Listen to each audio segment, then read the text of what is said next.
Líderes de todo el mundo están reunidos desde ayer en Glasgow, Escocia, en la COP26, un encuentro clave en la agenda para combatir el cambio climático y el calentamiento global. En esta reunión, que tendrá lugar hasta el 12 del mes, los países deberán reforzar sus compromisos de reducción de emisiones para cumplir con el objetivo de que en este siglo la temperatura del planeta suba menos de 1,5 grados con respecto a la de la era preindustrial. Para eso tendrán que acordar un cronograma común y reglas de control transparentes y mutuamente obligatorias. Los 196 países participantes deberán llegar además a un pacto para mejorar la ayuda financiera a los países más pobres para que puedan hacer la transición hacia las energías limpias e implementen acciones para mitigar y adaptarse al cambio climático. Además, está previsto que los miembros alcancen un entendimiento en materia de mercados de carbono, un mecanismo complejo para que las naciones puedan intercambiar cuotas de emisiones. ¿Qué es lo que se juega el planeta en estas discusiones? ¿Qué perspectivas hay? ¿Es posible ser optimistas con respecto a los acuerdos? Bueno, ya mismo nos vamos allí, a Glasgow. Estamos en contacto con el ingeniero René Castro, ex canciller y 2 veces ministro de Ambiente de Costa Rica, un país que es referencia en América Latina en varias de las políticas que hoy son necesarias. Por ejemplo, la reforestación, por ejemplo, el fomento de la biodiversidad. René, buen día, gracias por acompañarnos. Mucho gusto, un saludo desde Glasgow, aquí estamos a 9 grados, casi llegando al mediodía. Un detalle, usted llegó ayer de tarde a Glasgow, ¿cómo encontró la efervescencia de la ciudad? Porque se espera para estos días que terminen arribando 100.000 personas. Bueno, yo dudo que llegue a tanto porque hay limitaciones enormes. Nunca en la vida me habían pedido tantas veces los papeles de vacunación, de dónde resido, si me hice la prueba del tampón o no, si tengo las invitaciones oficiales. Ha sido extremadamente cuidadoso. Eso ha implicado enormes filas. Anoche llegamos, por ejemplo, a las 10:30 de la noche, salimos a la 1 de la mañana del aeropuerto por las filas enormes para tomar taxis. De un aeropuerto que queda a 15 minutos del centro usualmente. Hay una sensación en el ambiente, viene gente a pie de Londres, por ejemplo, en caminatas de 500 kilómetros, y es un poco, esta cumbre tiene que resolver simultáneamente 3 temas. Hagamos una analogía con el COVID. Tiene que resolver las UCIs, las unidades de cuidados intensivos, tiene que resolver qué hacer con los hospitales que se tienen o no se tienen, y tienen que resolver qué hacer con las vacunas, las 3 al mismo tiempo. Por ejemplo, el tema equivalente a las UCIs es si podemos resolver algo inmediato como el mercado de carbono. Enseguida me va a interesar que volvamos a eso que usted señalaba recién, pero tal vez sea conveniente empezar esta entrevista con usted con algunos apuntes rápidos para ubicarlo frente a la audiencia uruguaya. El mes pasado, su país, Costa Rica, recibió el premio Earthshot de los Príncipes de Cambridge. Concretamente, Costa Rica fue distinguida en la categoría Proteger y Restaurar la Naturaleza por el plan que ha permitido reforestar el país en los últimos 25 años. Y resulta que usted tuvo mucho que ver con esa política en los 2 periodos en los que fue ministro de Ambiente. ¿Por qué no nos cuenta brevemente de qué manera lo encararon? Bueno, Costa Rica llegó a una situación crítica en el año 1987 porque después de haber deforestado por muchos años, llegó a tener solamente el 21% del territorio cubierto de bosques y había comenzado con 70%. Decidimos entonces que no se podía continuar en esa avenida. Se introdujo un impuesto a los combustibles fósiles y se le pagó a los agricultores lo que hoy se llama normalmente pago por servicios ambientales. Eso se ha mantenido ininterrumpidamente por gobiernos de diferentes partidos políticos, por diferentes tendencias a lo largo de 25 años, y hoy el país tiene 60% de cobertura nuevamente. Ese es un área fundamental. Y la segunda es que Costa Rica, en este sentido muy parecido a Uruguay, tiene una generación eléctrica casi basada en 100% en energías renovables, hechas también en el mismo periodo. ¿Cómo está entonces la proporción del territorio costarricense con forestación hoy? Bueno, 60% está reforestado, la mitad en manos del Estado, la mitad en manos privadas. El 40% restante se usa en ganadería, en agricultura y por supuesto en las ciudades, pero que es un 3%, un 4%. La ganadería tuvo que reformarse, ser mucho más productiva. No llega a los niveles de Uruguay ni de Europa aún, pero ha mejorado muchísimo. Y ahora viene un gran reto que será común para los dos países, que es qué hacer con el tema del metano que proviene del ganado, puesto que este tiene emisiones que generan calor muchas veces más intenso, tal vez 30 veces más que el CO2. Pero ahora representa una oportunidad también para atraer inversión, porque resulta que si se corrige ahí, genera también un beneficio inmediato de reducir el calentamiento en el ambiente. Y para seguir con la ubicación del entrevistado, les cuento a los oyentes, usted tiene una experiencia importante en la negociación de acuerdos internacionales sobre cambio climático, ¿no? Por ejemplo, en diciembre de 1997, Costa Rica lideró junto a Brasil y otros países del grupo que se llamaba G77 más China, la inclusión en el protocolo de Kioto del mecanismo para el desarrollo limpio, que entró en vigencia después, en febrero de 2005. ¿Puede recordar cómo fue aquella experiencia? Sí, efectivamente, dentro de las negociaciones de Naciones Unidas, el Grupo Los 77 y China era y sigue siendo uno de los más relevantes. Propuso al mundo desarrollado un acuerdo para hacer actividades conjuntas donde uno pusiera el dinero y el otro ponía el terreno, por ejemplo, para reforestar o para cubrir con pastos, y que a cambio se entregaban los títulos de CO2 que se habían medido en el país a quien que había provisto la inversión. Por ejemplo, a mí me tocó liderar una primera negociación entre Costa Rica, que ofreció 200,000 toneladas de títulos fijados en el país, en el sector agroforestal, a Noruega, a $10 la tonelada. Fue una primera transacción de $2 millones en aquel momento. Ese sistema, que era promisorio bajo el mecanismo de desarrollo limpio, colapsó cuando hubo un cambio político en los Estados Unidos y ese país se salió del acuerdo de Kioto, del protocolo de Kioto, y motivó la salida de otros países desarrollados. No es sino hasta 20 y tantos años después que se vuelve a considerar la necesidad de transferir recursos del mundo desarrollado al mundo en vías de desarrollo para hacer una serie de proyectos que permitan acelerar, por un lado, la fijación de CO2 de la atmósfera en sistemas, por ejemplo, de biomasa, o por otro lado, bajar la reducción de emisiones nuevas, digamos,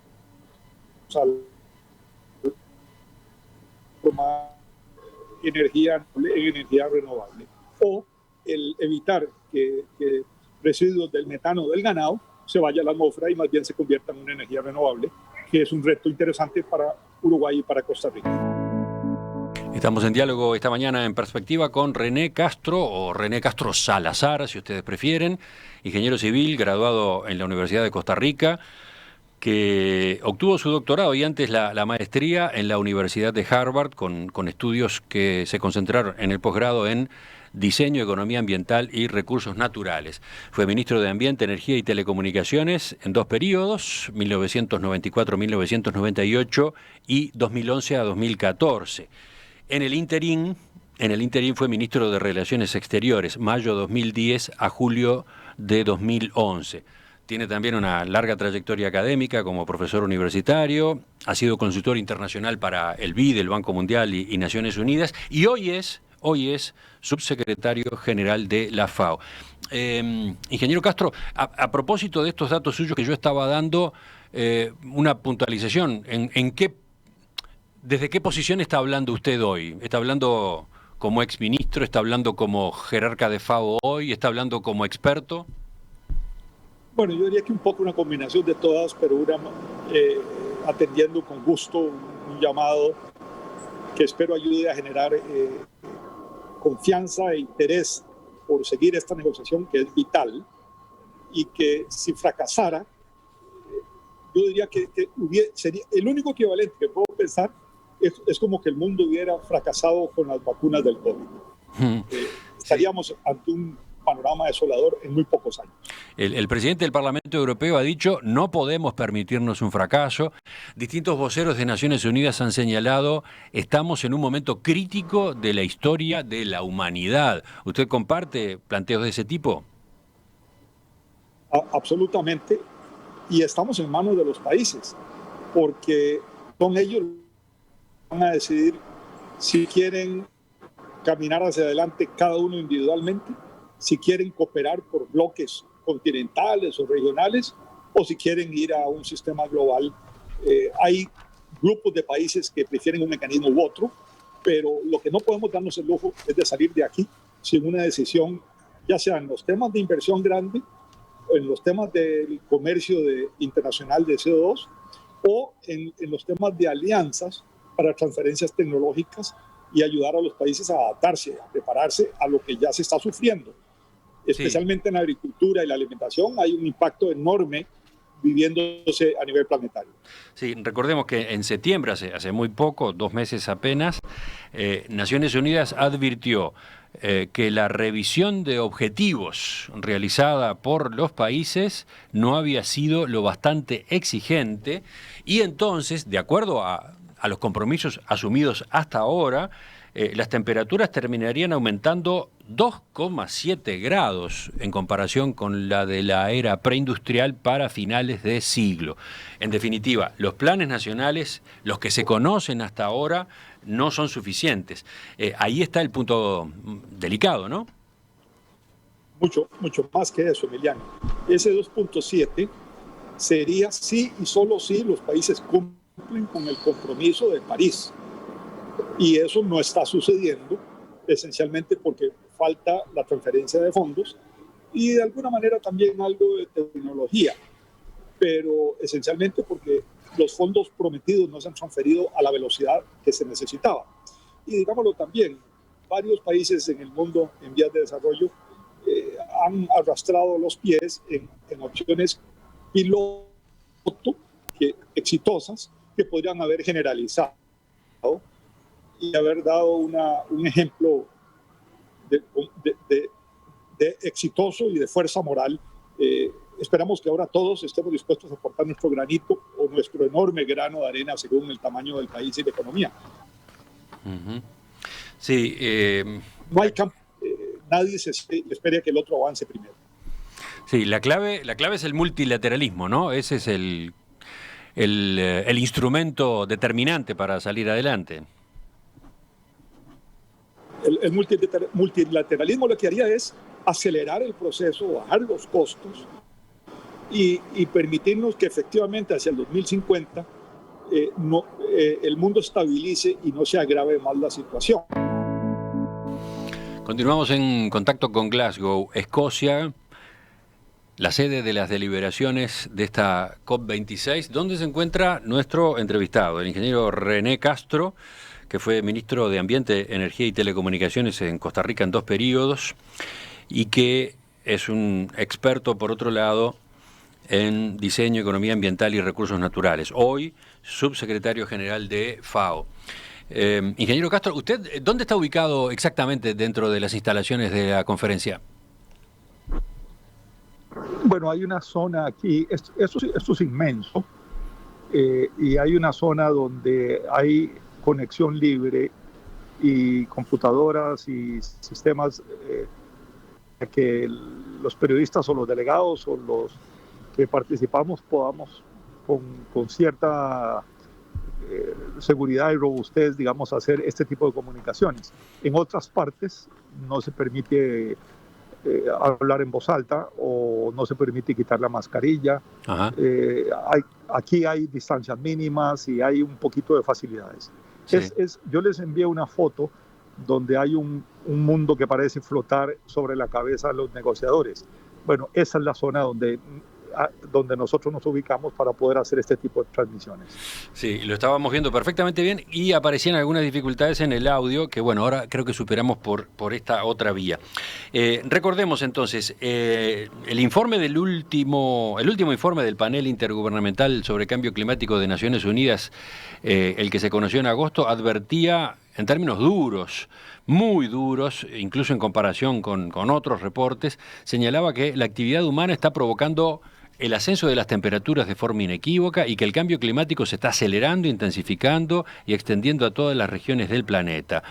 El secretario general de Naciones Unidas, Antonio Guterres, describió ese trabajo como un código rojo para la humanidad. Ese es el telón de fondo de estas deliberaciones que acaban de iniciarse en Glasgow, que tienen como llave maestra para que puedan ser exitosas la vigencia del multilateralismo. En esa materia hay un cambio relevante, ¿no? Si comparamos con las últimas cumbres del clima, y es el regreso de Estados Unidos, ¿no? Estados Unidos, bajo la presidencia de Joe Biden, se ha reincorporado al Acuerdo de París, del cual se había retirado durante la presidencia de Donald Trump. ¿Qué importancia le asigna a este dato? Es tremendamente importante. Inmediatamente ha habido una respuesta de otro grupo fundamental de países encabezados por China, Rusia y Arabia Saudita, que han dicho 10 años después de la meta de Estados Unidos y de Europa, nosotros también vamos a ser CO2 neutrales. Ese compromiso combinado es lo que da esperanza a la ciudadanía, a los jóvenes, y el que debe de ser seguido de acciones inmediatas. Una acción inmediata es parar inmediatamente nuevos proyectos de explotación de combustibles fósiles. Con los que tenemos funcionando podemos ir al programa de sustitución al 2030 del carbón y de los combustibles líquidos, y hacia el 2050 del gas natural, conforme otras alternativas vayan surgiendo. Y eso es una alternativa que es muy interesante para un país como Uruguay y Costa Rica, porque ambos tenemos exceso de energías renovables que podrían utilizarse para generar una de las fuentes futuras más promisorias, que es la llamada hidrógeno verde, que se señala como el combustible del futuro, especialmente para la aviación, el transporte marítimo y los vehículos de carga pesada. Sí, casualmente Uruguay ha puesto en marcha acciones en esa dirección.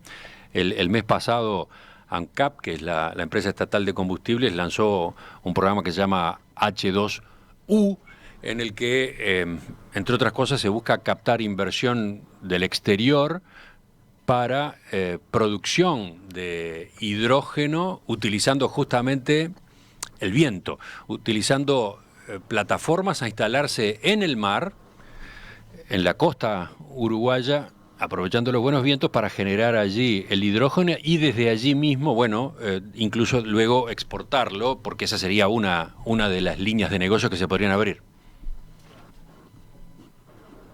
La exportación es una, la otra es atraer empresas líderes en el mundo que quieran producir con energía verde y que son electrointensivas. Eso va a ser un elemento atractivo y diferenciador. Uruguay tiene otra enorme ventaja, que es que la otra fuente energética que se señala como promisoria para ayudar en esta situación de los combustibles fósiles son los desechos de la agricultura y la biomasa en general, con sistemas más modernos de gasificación que, digamos, en el pasado no eran suficientemente eficientes, no eran competitivos en costo, pero ya lo son.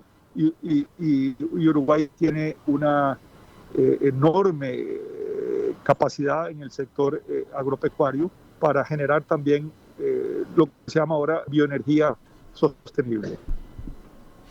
¿Usted se refiere a la posibilidad de utilizar justamente los desechos de una serie de rubros de producción agrícola, por ejemplo? Sí, los desechos, por ejemplo, de la granza del arroz, de la ganadería recolectar el metano y utilizarlo para producir energía en vez de que se vaya a la atmósfera. Hay proyectos piloto exitosos en su país y que pueden generalizarse y complementándose con las otras fuentes renovables como la eólica, podrían generar los combustibles del futuro muy pronto. Los que estén pronto van a tener una ventaja competitiva en el sentido de atraer inversiones, de atraer empresas que quieran instalarse localmente y de hacer una sustitución más rápida que lo que el resto del mundo puede, esencialmente por la inversión que hicimos en los últimos 25 años. Aprender a usar fuentes energéticas renovables de forma competitiva. ¿Qué otros compromisos son necesarios para que los objetivos que están planteados pasen a ser considerados viables, factibles? Bueno, otro compromiso muy relevante es parar la deforestación y aprender a manejar mejor los suelos agropecuarios. En ambos hemos estimado que hay una posibilidad de hasta un 10% del total de las necesidades de un eventual mercado de carbono. Países como los nuestros tienen una ventaja competitiva porque el terreno es menos caro, la mano de obra es menos cara y ya la tecnología de monitoreo, de reporte y verificación que antes era dominio exclusivo de los países ricos se usa de manera generalizada y tiene alta calidad. Entonces, ese es otro sector que es promisorio. Parar la deforestación por primera vez en muchos años a nivel global es una posibilidad real. Hemos bajado de 15 millones de hectáreas por año a 5, pero ese último empujón requiere de restaurar tierras degradadas que alrededor del planeta suman 2 billones de hectáreas. O dicho con el sistema español, 2.000 millones de hectáreas. Y de esas 2.000 millones de hectáreas, 900 millones son restaurables y puede hacerse en el corto plazo. Para terminar, ¿puede mencionar otro ejemplo, otro foco de negociación en estos días? Sí, hay un foco también que vuelve a ser dramáticamente interesante para países pequeños como Uruguay y Costa Rica, que es sustituir los sistemas del transporte, donde parece que el ganador más claro ahora es el sistema de transporte eléctrico. Ahora, ¿por qué un estado como California, que fue pionero, no es líder en esa transformación? Porque no tienen energía eléctrica renovable, mientras que Uruguay y Costa Rica sí, y podrían hacer la transformación masiva. Eso implica una inversión enorme. Habrá que cambiar 1 millón de vehículos o un poco más en cada uno de los países para pasarlos de usar combustibles fósiles a electricidad. Tenemos que expandir los sistemas eléctricos y usar sistemas más eficientes de recarga, pero hay en el mundo inversionistas públicos y privados interesados en desarrollar eso. Otra vez, en mi opinión, los países que se adelanten van a tener una ventaja competitiva, van a tener acceso a sistemas que antes no prestan a 30 años con tasas de interés muy bajas o cero, que pretenden estimular esa transferencia tecnológica más rápidamente. Sí, hablando de eso, un riesgo que está de por medio es que la reestructura que el mundo tiene que encarar profundice desigualdades entre países, ¿no? Ese riesgo existe y existirá siempre. Solamente hay una ventaja que da la naturaleza en este momento, que es que en los próximos 10 y 15 años, las opciones basadas en naturaleza, como las que mencioné, el fijar carbono en suelos, el fijarlo en bosques, en tierra que se restaura con pastos, en manejar el metano de la ganadería. Esas opciones son las más competitivas y lo seguirán siendo por los próximos 10 o 15 años. Luego vendrán otras en el sector transporte o energético que están más asentadas en otros países. Pero en el presente decenio, nadie podría competir en términos de costo y en términos de volumen con países como los nuestros. uno podría decidir no tomar esa ventaja y dejar pasar el tren y verlo irse a lo lejos. Ojalá que no. Uh-huh. La cumbre está recién empezando, se va a extender casi 2 semanas. En estos primeros días los protagonistas son los jefes de Estado, 120 jefes de Estado que han comprometido su presencia.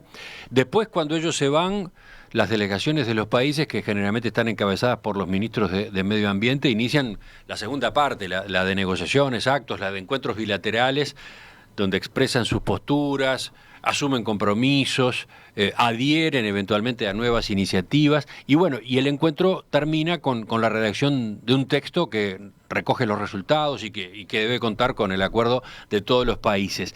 ¿Usted imagina un final muy estresante?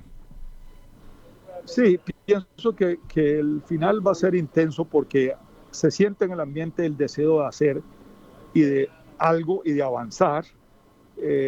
Recuerdo que en el protocolo de Kioto en el 97 incluso llegamos al extremo de paralizar el reloj de la sala un viernes para darle 24 horas de negociación y discusión a todos los delegados, volver a reactivar el reloj el sábado 24 horas después y decir, bueno, continúa la sesión como que fuese el día anterior, y de ahí salió el protocolo de Kioto del mecanismo de desarrollo limpio. Sí, quizás nos habíamos olvidado de aquel detalle anecdótico increíble, ¿no? Tuvieron que parar el reloj, literalmente tuvieron que parar el reloj porque si no, no se llegaba. Bueno, esos son las habilidades y los manejos que tienen los abogados y diplomáticos y abogados, y dijeron, este es el reloj que es vinculante si todos estamos de acuerdo, la sala estuvo de acuerdo, 24 horas de negociación y una cumbre que parecía destinada al fracaso pudo dar unos pasos adelante. Yo espero que no lleguemos a ese extremo.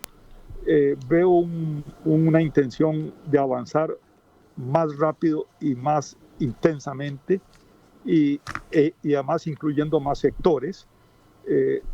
Pero algo que antes no existía es que ahora todos somos actores. Porque como dije antes, en los próximos 10 años las ventajas están en opciones basadas en la naturaleza y esas no están disponibles en los países desarrollados con más caras, ¿verdad? Por ejemplo, usted podría hoy reinyectar CO2 proveniente del petróleo a pozos profundos, mezclarlo con agua nuevamente y convertirlo en roca. Eso se puede hacer, pero eso vale $2,000 por tonelada, mientras que las opciones basadas en la naturaleza valen 100 veces menos. ¿Cuánto habrá de negociación y de habilidad y cuánto de altruismo? Es parte de lo que nos contestará esta cumbre en los próximos días. Ajá. ¿Y usted, pero en definitiva, termina siendo optimista? Sí, termino siendo optimista porque siento un ambiente cargado de deseos de hacer algo y siento a los jóvenes del mundo vigilantes y los presidentes y los negociadores son muy sensibles a eso. ¿Se queda hasta el final mismo? Me quedo hasta el final mismo y me quedo con la esperanza de que haya una buena noticia para la humanidad, que es la que esencialmente se está jugando su futuro aquí. Ingeniero René Castro, que fue 2 veces ministro de Ambiente de Costa Rica, hoy subsecretario general de FAO, le agradezco especialmente su atención a nuestra llamada. Lo dejo continuar con su agenda, sé que tiene que salir corriendo para la reunión siguiente. Sí, muchas gracias y un saludo a todos. Vio que cumplí con el compromiso que asumí ayer con usted cuando charlábamos preparando esta entrevista, ¿no? No puse el tema fútbol arriba de la mesa. Acordamos que ese era un tema tabú, porque es uno de los pocos que nos divide a los costarricenses y a los uruguayos. Y un saludo a todos. Hasta pronto. Hasta pronto, un saludo.